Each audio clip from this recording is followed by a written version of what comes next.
Hey guys, this is Surabhi and I welcome you all to my channel. तो आज हमारी professional makeup course का day 5 है और आई नो बहुत सारा गैप हो चुका है हमारी वीडियोस में due to some reason. So I try to be regular with my videos. So without any further delay let's get into the video.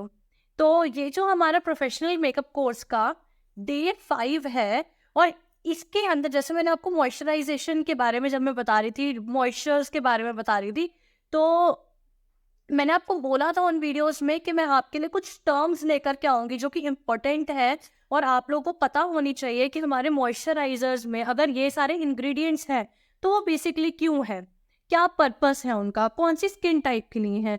Basically क्या है कि ये जो वीडियो है ये बहुत ही इम्पोर्टेंट और बहुत ही हेल्पफुल होने वाली है आप लोगों के लिए, क्योंकि यूट्यूब पर ऐसा as far as I know कि ये वीडियो किसी ने भी नहीं बनाई है और ये सबके लिए कंसर्न टॉपिक होता है जिनको स्किन केयर की नॉलेज नहीं होती है, प्रोडक्ट नॉलेज नहीं होती है कि हमको किस टाइप का प्रोडक्ट लेना चाहिए, किस टाइप का प्रोडक्ट बाय करना चाहिए हमारी स्किन के अकॉर्डिंगली। अब जब मुझे स्किन केयर की नॉलेज नहीं थी तो मैं भी किसी का फ्लॉलेस स्किन देखती थी, किसी को देखती थी कि यार ये उसकी स्किन जो है बिल्कुल स्पॉटलेस है और बहुत अच्छे से लाइक उसकी स्किन पर एक बहुत अच्छा सा ग्लो है। तो मैं हमेशा पूछती थी कि what all products you are using. वो प्रोडक्ट जब मैं यूज करती थी तो वो मेरे लिए बेनिफिशियल नहीं होता था।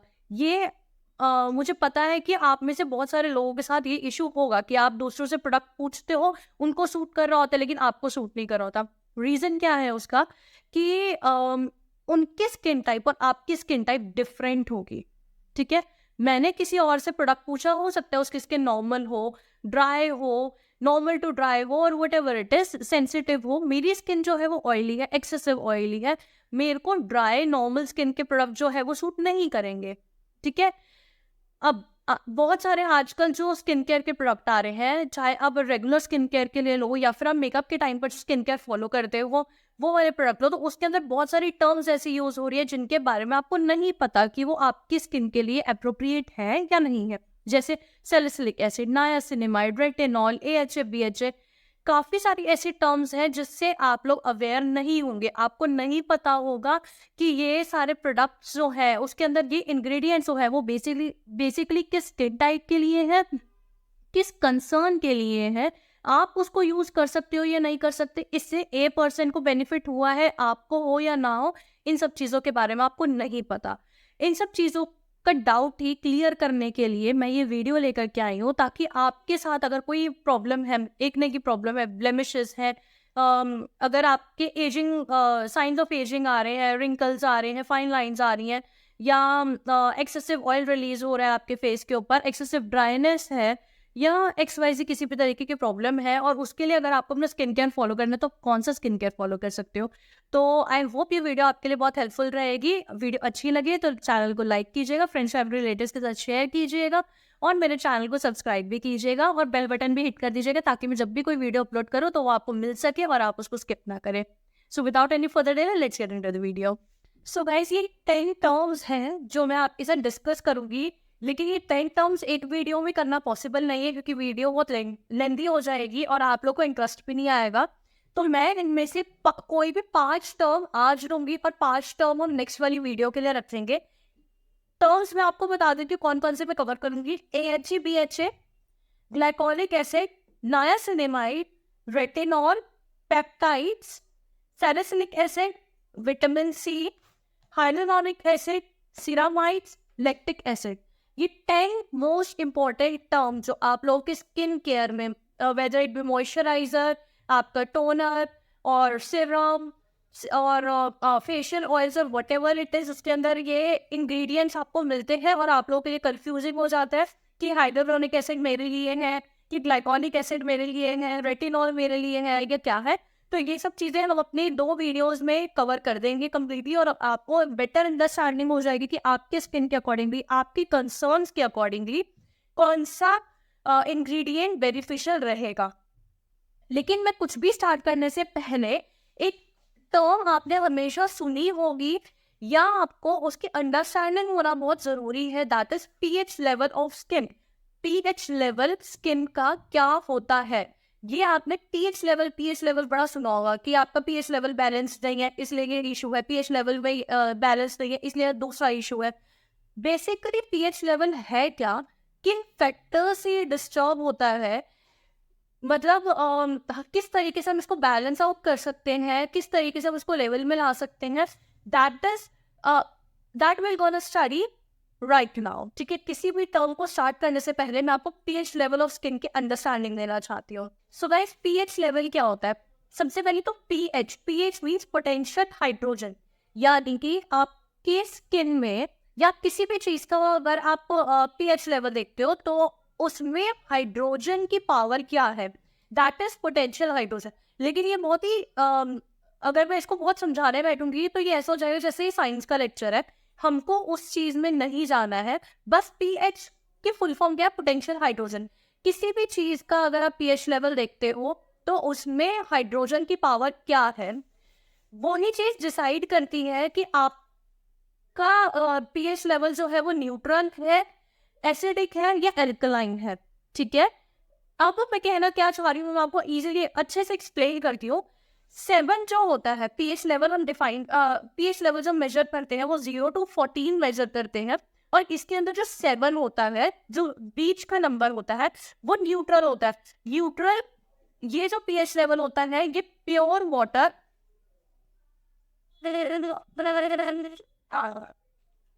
वाटर का जो पीएच लेवल होगा वो 7 होगा। ठीक है, प्योर वाटर का पीएच लेवल 7 होगा, यानी कि इसके अंदर जो हाइड्रोजन का की पावर है या जो भी मिनरल्स वगैरह जो भी चीजें होती हैं वो एप्रोप्रिएट अमाउंट में है प्योर वाटर में। ठीक है, ना ही उसके अंदर कम है ना ही ज्यादा है।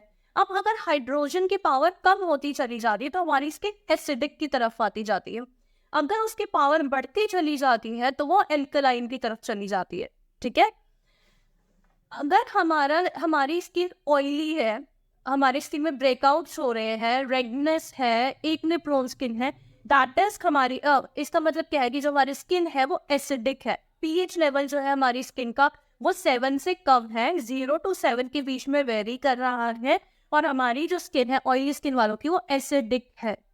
ठीक है, एसिडिक वालों को रेडनेस की, ब्रेकआउट की, इरिटेशन की, ये सारी प्रॉब्लम्स रहती हैं। ओके, अब ये लेवल आप किस तरीके से डिफाइन करोगे?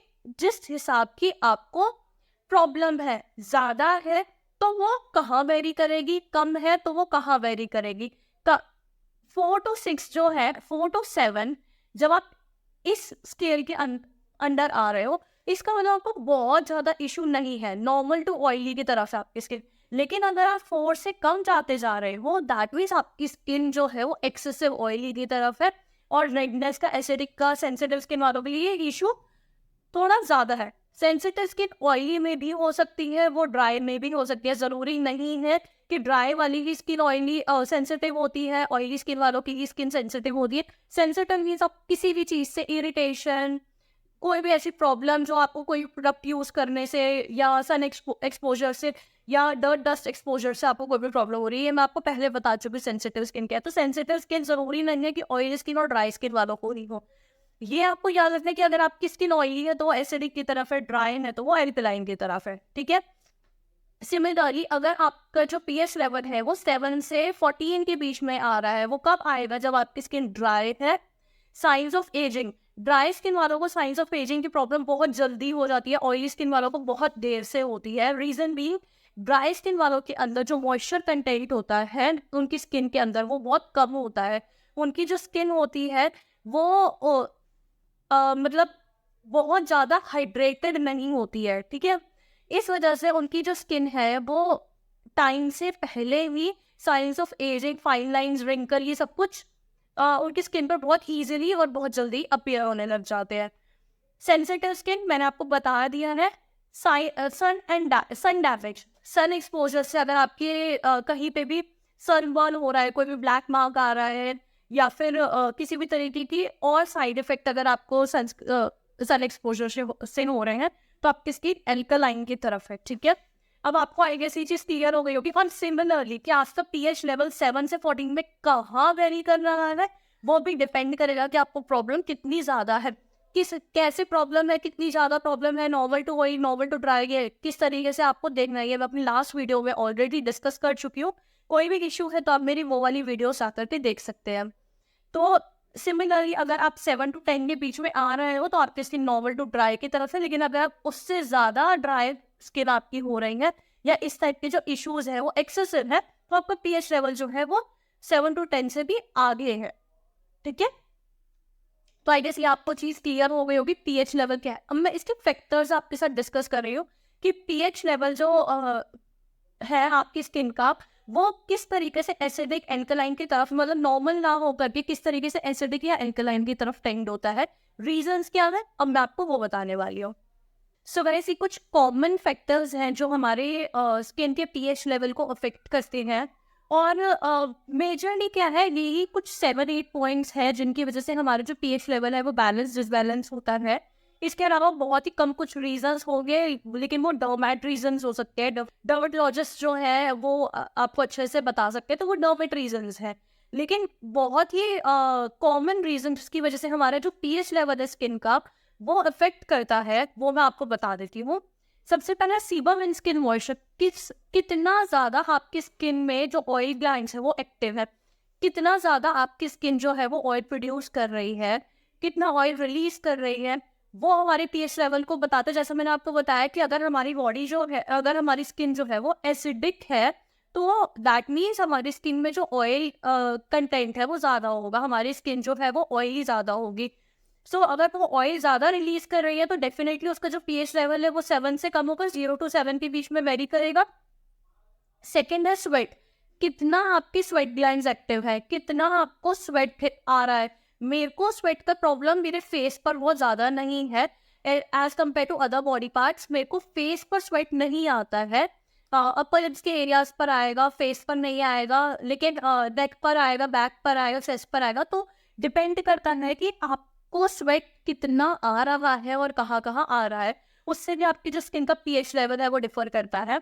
एरियाज ऑफ बॉडी, हमारे फेस का पीएच लेवल अलग होगा, आपके आर्मपिट्स का अलग होगा, चेस्ट का अलग होगा, अदर एक्सपोजिंग एरियाज का अलग होगा, और जो एक्सपोजिंग एरियाज नहीं है, जो जैसा आपके प्राइवेट पार्ट्स हो गए, उन आर्मपिट्स हो गए, उनका पीएच लेवल अलग होगा। तब मैं इसको थोड़ा सा एक्सप्लेन करूँ आपको, ये थर्ड पॉइंट को, एरियाज ऑफ बॉडी को।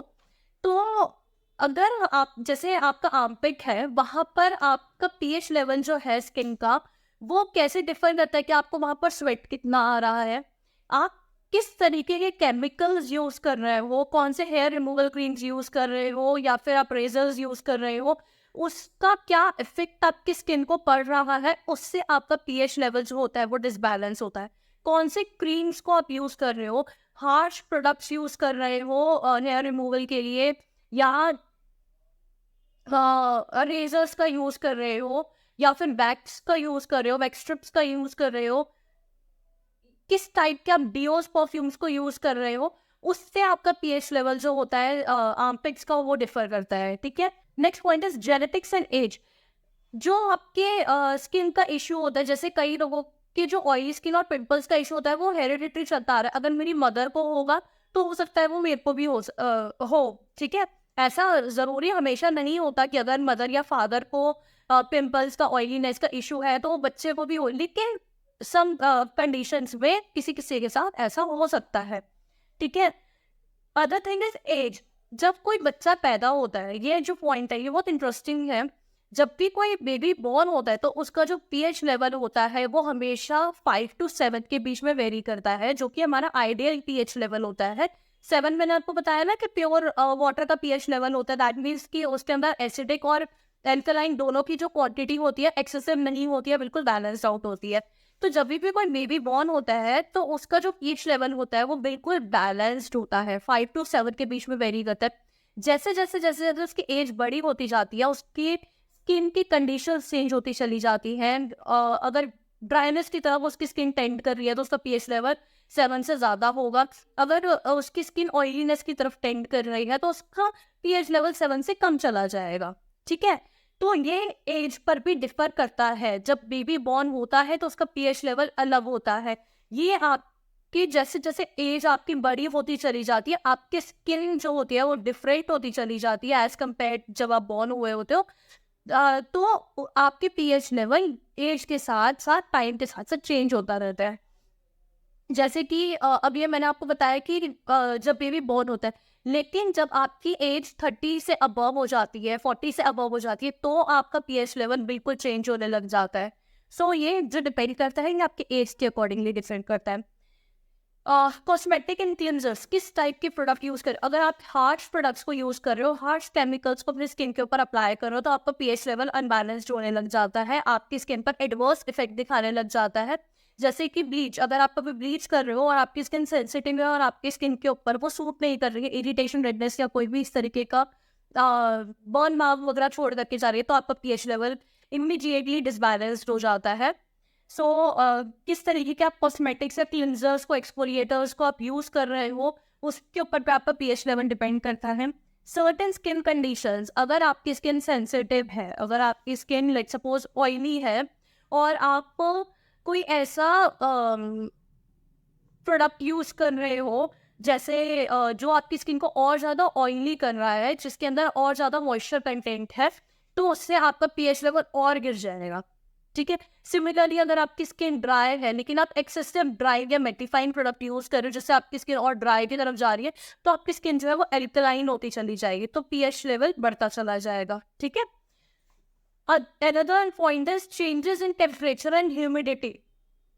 Very important point. जैसे जैसे आपकी वेदर कंडीशन चेंज होती है, जैसे कि we are approaching towards winters, तो विंटर्स के अंदर आपका पीएच लेवल जो होता है, ड्राई स्किन वालों का और ड्राई होने लग जाता है, ऑयली स्किन वाले नॉर्मल की तरफ आने लग जाते हैं, तो उनका पीएच लेवल जो होता है वो बैलेंस आउट होने लग जाता है, लेकिन ड्राई वालों को और ड्राई होने लग जाता है। सिमिलरली जब हम समर्स की तरफ अप्रोच करते हैं, तो ड्राई वालों की skin they tend towards normal in summer, तो उनका पीएच लेवल समर में नॉर्मल की तरफ जाता है, लेकिन ऑयली वालों का और ऑयली की तरफ, यानी कि और एसिडिक होने लग जाता है। ठीक है। ह्यूमिडिटी, मैंने कि लास्ट वीडियो में भी बताया था इसके बारे में काफ़ी कुछ, कि अगर आपका जो वेदर है वो ह्यूमिड है, तो आपकी स्किन के ऊपर क्या इफेक्ट डालता है वो। ठीक है। ह्यूमिड में और हमारी स्किन जो होती है वो और ज़्यादा ऑयली होने लग जाती है। ठीक है। सो टेम्परेचर और ह्यूमिडिटी ये बहुत इंपॉर्टेंट रोल प्ले करता है आपकी स्किन के पीएच लेवल के लिए।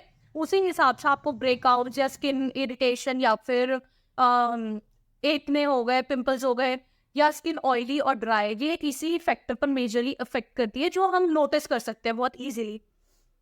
डर्ट एंड पोल्यूशन, बहुत सारे लोगों के साथ जो इशू होता है कि उनको सन एक्सपोजर से, डर्ट डस्ट से, पोल्यूशन से उनकी स्किन जो होती है वो काफ़ी ज़्यादा, जैसे मेरे साथ क्या है कि अगर मैं थोड़ी बहुत भी मैं डर्ट डस्ट में चली जाती हूँ, तो मेरे ओपन पोर्स और ज़्यादा ओपन हो जाते हैं। ठीक है। और ज़्यादा ब्रेकआउट्स होने लग जाते हैं, मेरी स्किन इरिटेटेड होने लग जाती है, तो वो मेरा पीएच लेवल को इमीडिएटली डिसबैलेंस कर देती है। ठीक है। सो ये 8 कॉमन पॉइंट्स हैं जो आपके पीएच लेवल को बहुत ज़्यादा अफेक्ट करते हैं। ओके। वीडियो अच्छी लगी हो तो लाइक कीजिएगा, फ्रेंड्स फैमिली रिलेटिव्स के साथ शेयर कीजिएगा, और चैनल को प्लीज सब्सक्राइब जरूर कीजिएगा, बेल बटन भी हिट कीजिएगा, ताकि जब भी मैं कोई वीडियो अपलोड करूँ तो आपको तब भी मिल सके बिना स्किप करे। सो मिलते हैं नेक्स्ट वीडियो में, टिल देन टेक केयर।